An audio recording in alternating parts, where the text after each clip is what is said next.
अल्लाह जिसका चाहता है रिज्क फराह कर देता है और जिसका चाहता है तंग कर देता है।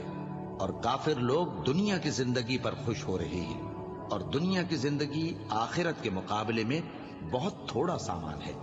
और काफिर कहते हैं कि इस पैगंबर पर इसके परवरदिगार की तरफ से कोई निशानी क्यों नाजिल नहीं हुई।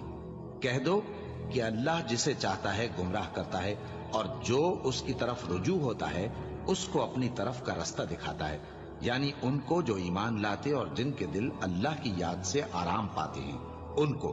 और सुन रखो कि अल्लाह की याद से ही दिल आराम पाते हैं। जो लोग ईमान लाए और अमल नेक किए उनके लिए खुशहाली और उम्दा ठिकाना है। जिस तरह हम पहले पैगंबर भेजते रहे हैं उसी तरह ए नबी हमने तुमको इस उम्मत में जिससे पहले बहुत सी उम्मतें गुजर चुकी हैं भेजा है, ताकि तुम इनको वो किताब